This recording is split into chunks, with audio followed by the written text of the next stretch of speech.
Hi everyone, my name is Brittany Bemis, and this is my presentation on race, equity, gender, access, and class, and what that might look like with inclusive leadership.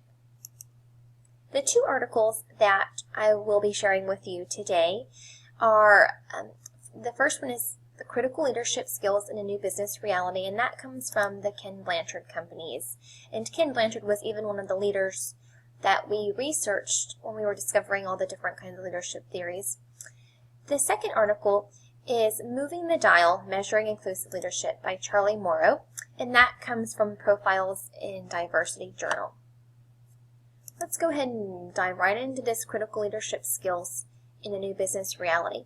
The Ken Blanchard companies state in this article that with the immense globalization that's occurring in today's society, businesses are changing, and now more than ever, people from different backgrounds are assuming management roles. And with the different kinds of backgrounds, that can create some tremendous growth. It also can create some challenges if you don't follow these steps that they give us.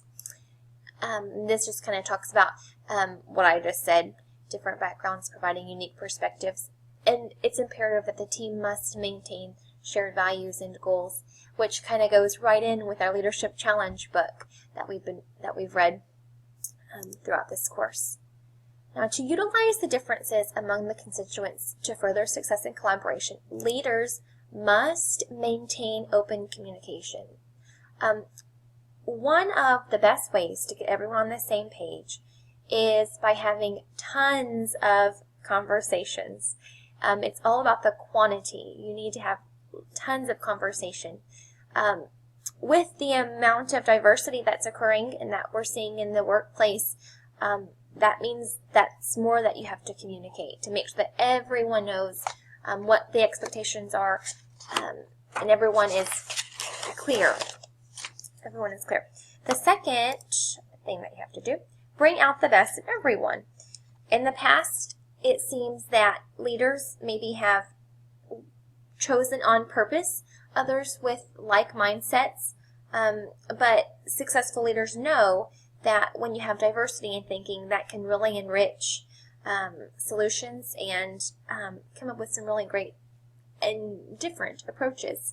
One of the great advantages in having a diverse population is that you can utilize different kinds of viewpoints, things that you haven't really thought of before. You need to maintain and develop a leadership point of view.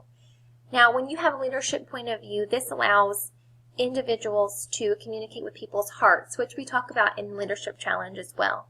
Once a leader can speak to the heart, per se, people will be committed to achieving for the organization. They're going to remember more of what you say. They're going to have faith and trust in you. They're going to give their best, and they will commit to staying and growing and leading within the organization. Ken Blanchard states that you need to make people your business partners.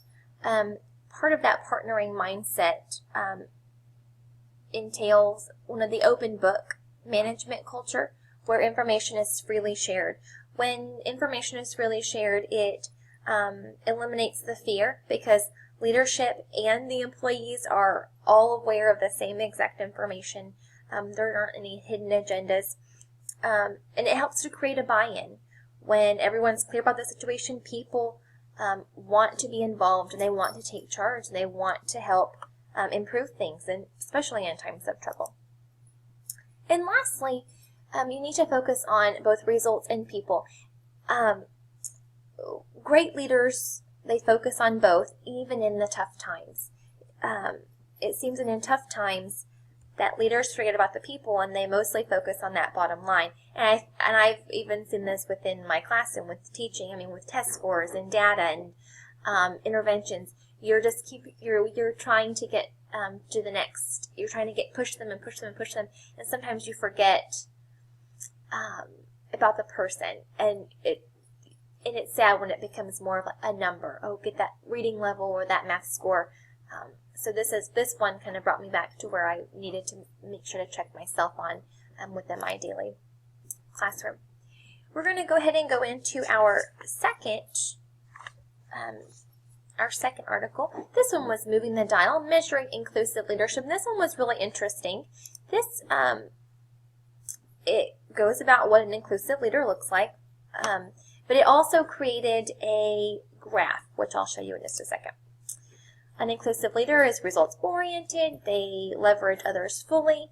They draw on strengths, differences, and experience of their people to help them become more productive, which is perfect to utilize that within a diverse community. This is the graph I was talking about.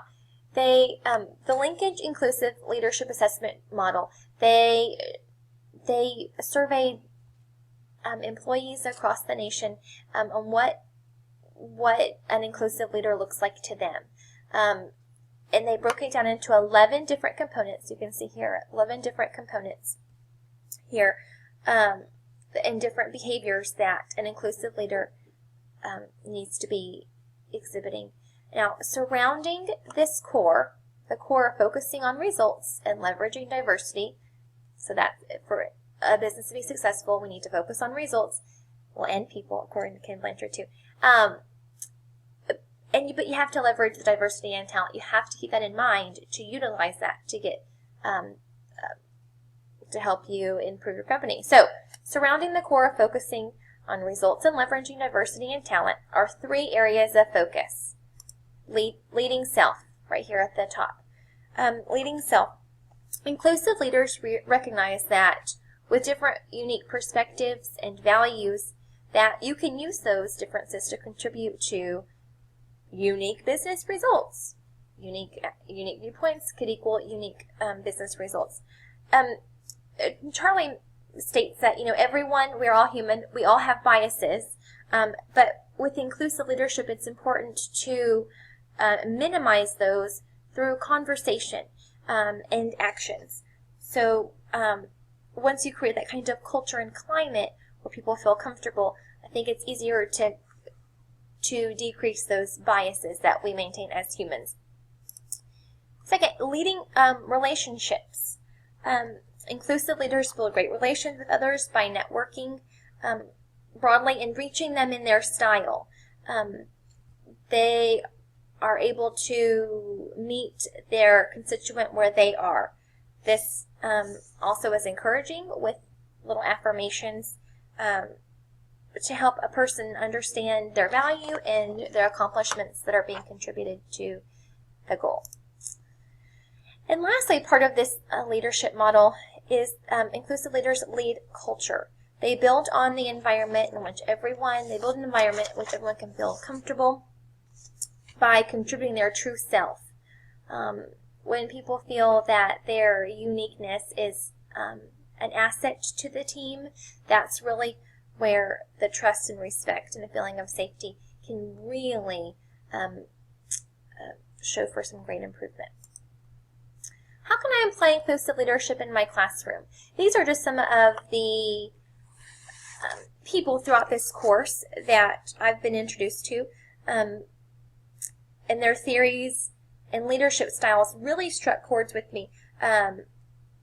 This is Ken Blanchard, who I spoke before. Dr. Rick Dufour, who is a great leader within the educational and PLC community. Bob Davids. And then, of course, our Leadership Challenge book, which, my goodness, it seems that everything else I've read, I can always relate it back to this Leadership Challenge book. All of these people and texts have helped equip me with strategies to be an inclusive leader within my own classroom. I'm going to kind of focus here on Ken Blanchard. Ken Blanchard, from him, I have learned to be able to adapt my approaches and strategies to each specific learner.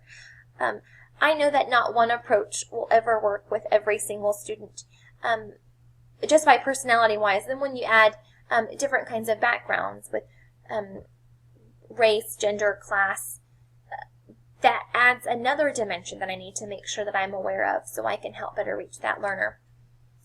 I also learned to maintain open and honest communication with parents and students, invite students to become partners with me in their learning.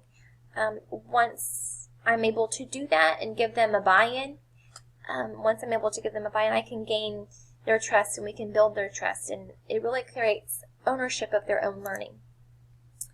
How can I apply leadership in my classroom? I brought in the 5 principles of effective leadership through our text, the leadership challenge, and I shared what those different principles would look like within my classroom. So first, when you model the way, and these are things that we get to for the very first day of school, sharing expectations with students to introduce that classroom community. I teach kindergarten, so there's lots of modeling acceptance, modeling compassion. The second principle, inspiring a shared vision, utilizing those teachable moments for students to practice solving conflicts. We talk a lot about bullying in kindergarten, so I'm able to show them what that looks like. Once they can kind of create an image in their head, we're able then to move on to help them practice on what they would do if this scenario really was playing out.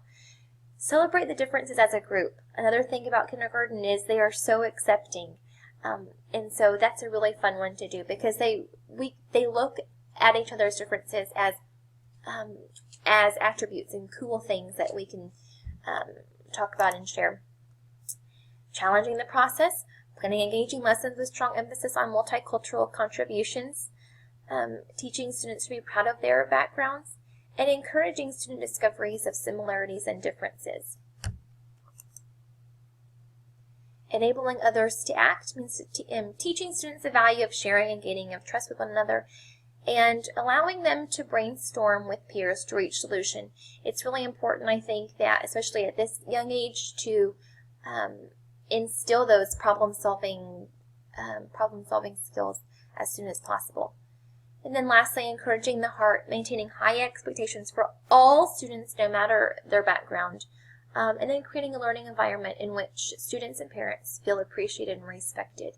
That parent component is going to be huge with diverse needs, in a classroom with diverse needs, and that communication needs to be open, especially with language differences.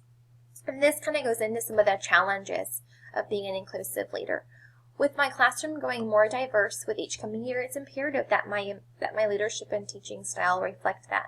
One of the biggest challenges I might encounter derives from my and my students' preconceived notions or stereotypes. So those biases that as humans, you're just naturally going to have. Overcoming these is the first step in furthering my effectiveness. Because my students are so young and they truly do look to adults around them to guide their thoughts and actions, I believe when Kouzes and Posner say that effective leaders practice what they preach and they show others by their actions, that they live by the values they profess, that this stresses the impact of which I have upon their thinking. Another challenge I anticipate encountering is maintaining clear and open communication with all families. In the past, I have found it difficult to communicate with families whose primary language is non-English, or I've even had students or with parents who are hearing impaired. I was able to create bonds with them, but I do recognize a more inclusive leader would have done more to keep those lines of communication open so that they would have held more of an active role rather than just being along for the ride. I feel that I could have probably done a better job about that, and I know, in fact, this coming year I'm going to have some with some language differences, and so that's going to be one of my new goals for this coming school year. I am determined to utilize the many strategies learned during this assignment. And on these last 2 slides are just my references, my articles, and the Leadership Challenge, 5 Practices Leadership Challenge book is up here. And then the rest of these are my, just my pictures. So, all right, thank you guys so much for listening to my presentation. Good luck for the rest of the semester.